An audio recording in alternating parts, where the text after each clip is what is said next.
if you really enjoyed playing rugby, you would take up the chance to play for the All Blacks.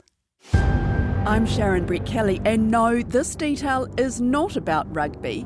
We're talking about why you'd sign up for Married at First Sight NZ, the latest season of reality romance on TV3.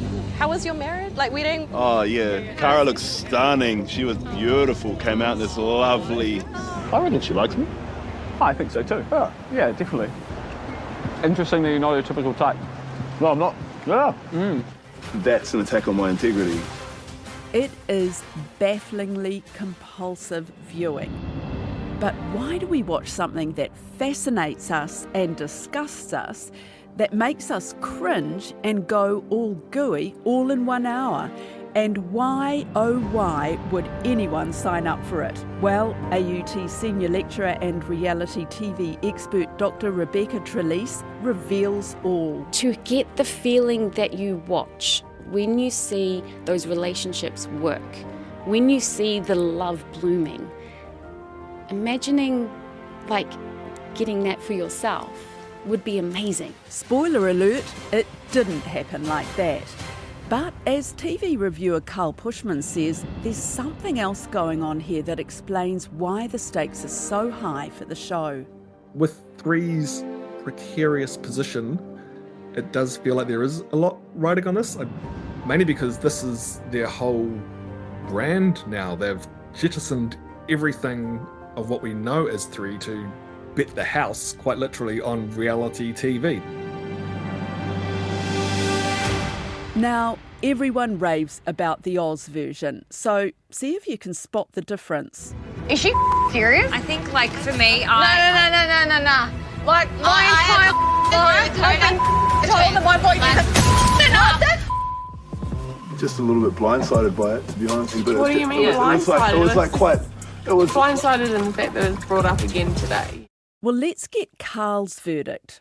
It's entertaining. I have to say it's not as entertaining as Australian MAFS, and that's purely, I think, due to the scope of it. The scale is so much smaller, and at that smaller scale, you lose so much of the gossipy goodness that you get from the Australian version, which is what initially sucked me in to the show in the first place.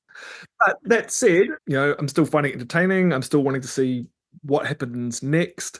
It's always nice to see Christchurch and Hamilton and New Zealand on screen, and I guess our people on screen. But it does feel smaller. Does it feel a bit cheap, do you think? Unfortunately, the answer is yes, it does feel cheap when compared to the Australian version, which is very glitzy, very glossy, and just obviously has a lot of money pumped into it, which they can do because it's obviously a much, much bigger population, and that is a really breakout hit show over there, so they can invest that money into it. Our local version, while there's like the smaller amount of couples in it, it also runs for a much shorter length of time. There's not as many camera people glued to the couples. They're not together for as long and put into such a pressure cooker environment.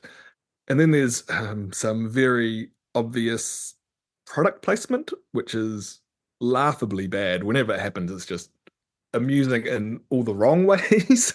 So it does feel cheap. But then I guess what's your option? You either have a show that they've sort of cobbled the money together and they're doing a local version of it that we can watch and enjoy, or there is no local version and that's just it. It's not a thing. And what do you say to critics who say that this is absolute rubbish and we shouldn't be making this when, local TV news is in so much trouble, and even, it's hard to get money together for good local drama? Yeah, well, I was that critic. In a lot of ways, I am that critic. If you told me even just 1 year ago that I'd be here talking to you as someone with a vested interest in MAFS, I would have laughed at you and kicked you out of my house. It's like, I don't know, would I call it a personal growth that I now watch the thing? Would I call it a personal de-evolution that I now like this thing? I'm not sure.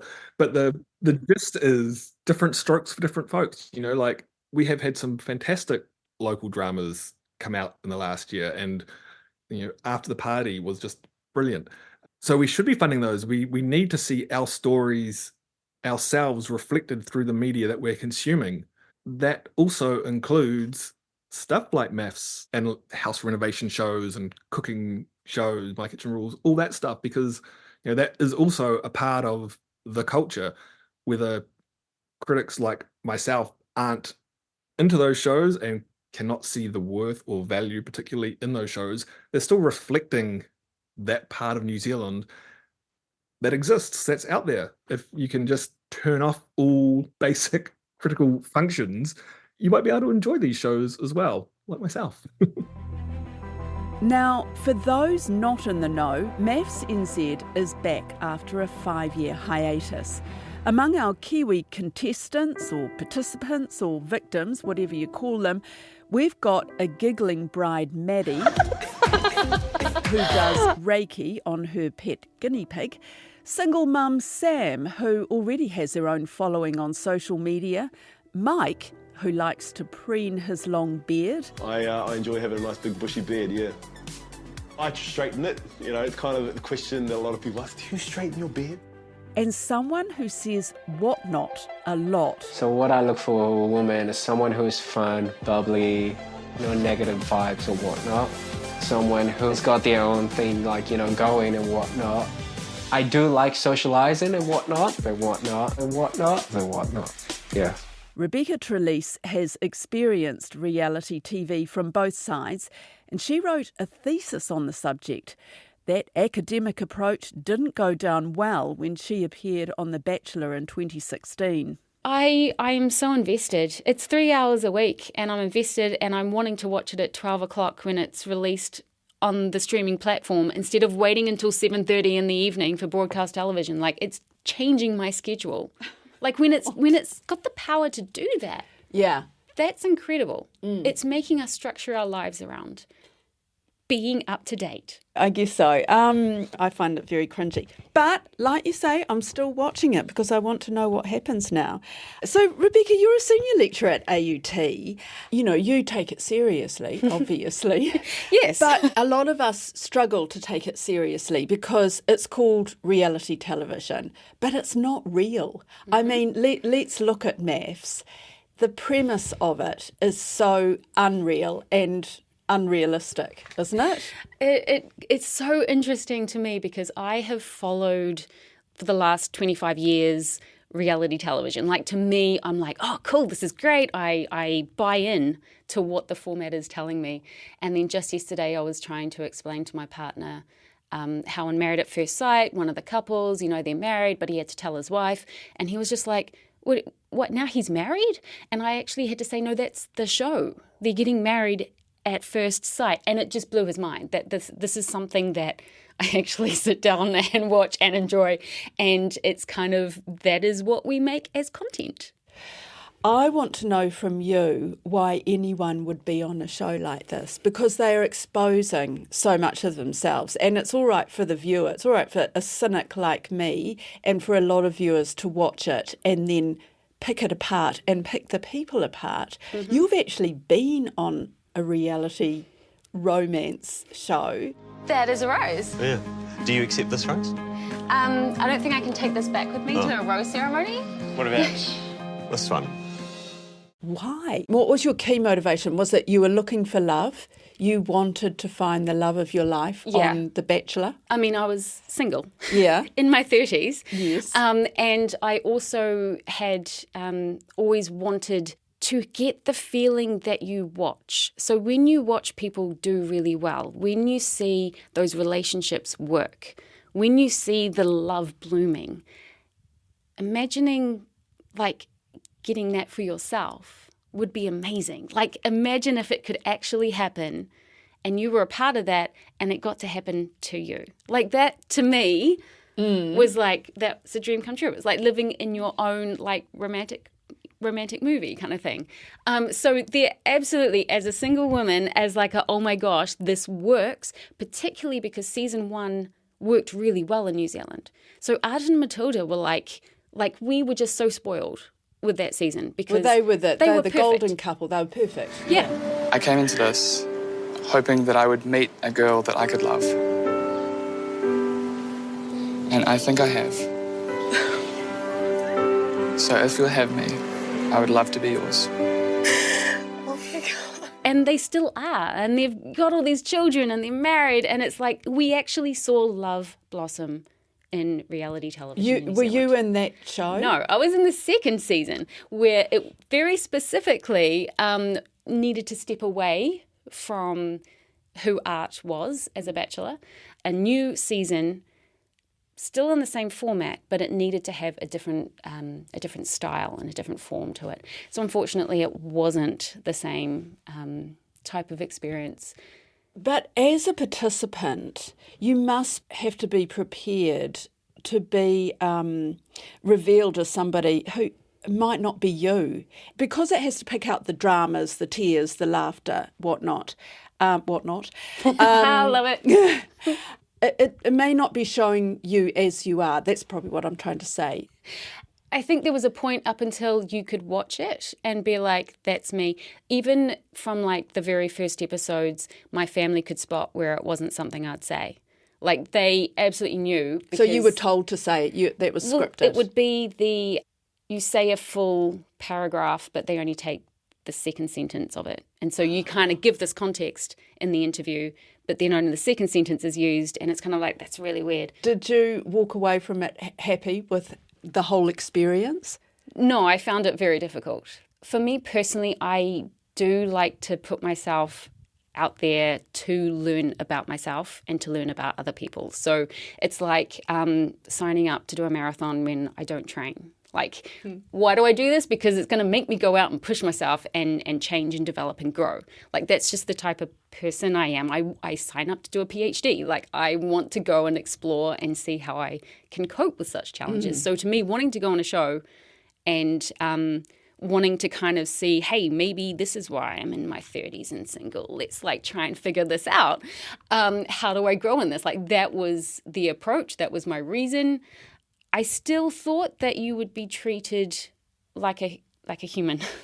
And I think that was where I was the most like surprised. Like, you are a commodity. So is there any care for you during the show or afterwards? This was back in 2016. So, I mean, there has been a shift in later years and it's been talked about a lot more. But I didn't feel that supported. It was a really tricky situation to be in. One example was where I was yelled at by one of the people looking out for us. And I turned to the girls. The bachelorettes are like so supportive, and it's just like, it's okay. I was trying to call home. Everyone else had called home. I was, called a sheep and, what do you think you're doing? My mum was hearing me kind of like about to break down on the phone because I'm being yelled at. And then the response to that, once production heard about it, was, oh, strangely enough, I got a single date that day. So it was like, there's ways of like rewarding people using the format. Did you feel damaged by it? And was it lasting? Yes, absolutely. Years afterwards, I would still get like a sense of a panic attack or like a triggering kind of action, little moments that they just take you back. When I came out, I lost a lot of weight from the stress of the first 2 weeks out of the house. You do things you don't normally do. Like, I was always checking for a mic pack. Like, whenever I just wanted to talk to my family, it was like I'm checking, am I wearing a microphone? Am I mic'd right now? Am I going to be like recorded? Which is really strange. Like, you pick up new behaviours. So with that in mind, what's going on when you watch it now? I mean, do you worry about the humiliation, even the abuse that some of these people might get during the show or afterwards, that kind of thing? It was really hard watching, especially the romance ones, but it's okay now. Okay, it's been like 8 years now. I do appreciate that participants seem to be talking about it more. So when, again, this was 2016, there was so much of the, let's talk about this, you'll be sued, like people will be like, it's got to be super quiet. there has been a movement in the last couple of years in America. 2 contestants of Love is Blind. They're they're trying to get a union going and saying that people are not props. Bethany Frankel from The Real Housewives of New York, she's trying to unionize like the Real Housewives of like Bravo. Like Bravo is an entire network of reality television. Like there's so much movement now of trying to actually give these people who have signed up for no money, given away their identity, and to actually be like, we are still human beings. Like we can still be treated nicely and fairly, and people will want to watch that as well. So you wrote at the end of your piece, if this season of MAFS NZ succeeds, it will be by creating a uniquely local perspective on the format, one that reflects recognisably Kiwi characteristics, not too wholesome, not too mean, not too melodramatic. Is it succeeding so far? So far. I kind of think we do want to see the successful fairy tale, but the idea of it doesn't need to be too wholesome or too boring. Like we want to see people push through. We want to see some challenges, but we don't need it to be over the top drama, Australian version of the format. You know, like we can kind of have a negotiation between the two. Yes, I think I worry more about the women than the men, actually. There's just a whole nother level of scrutiny that women get. It's so unfortunate. And it is society, like if this is what it's capturing in a reality show. But yeah, it's tougher. I find it quite disturbing seeing how much they expose of their bodies. Am I being a bit too kind of straight-laced on this? What is interesting in terms of New Zealand being like a region is so many of our romantic situations and our dates that they go on have to involve water somehow. Like for some reason, the shows that and the production always have like, and now we're going out into the sea and now we're going on a boat, and it's like there are always kind of reasons to have to be in a bikini. And so to me it's not so much that what they're choosing to wear. It's why do we have these romance shows where apparently every date takes place on the water where you wear water clothes? Why does that need to be an added element to, oh yeah, I'm trying to get to know someone for the first time? Why is it where she's terrified of the ocean? Like, why is it taking place there then? Yeah, it very much plays to stereotypes. She's afraid of the water. She's sitting there in her tiny bikini. He's going to help her. He's going to rescue her. He's her knight in shining armour. The same as the scenario with another couple where they're about to jump off a platform into the water and he grabs her from behind and gives her a fright, which she didn't like. And the other one is with Maddie and her husband, whose name I've forgotten, and they're going on a flying fox, and she's terrified. I mean, do they ever portray the woman as the one who's actually there to rescue the man, to help the man? Not so far. Not so far, and then you have that other thing where it's the woman in peril who must be saved, but then can you have like a masculinity be questioned by having the man admit that he is unsure or scared, and how does a man be vulnerable in reality television? Is that acceptable? But like that's part of why it's so interesting and fascinating, because it makes you ask all these questions. You know, the show gives you permission to indulge in gossip, to embrace your worst human instincts in the name of entertainment.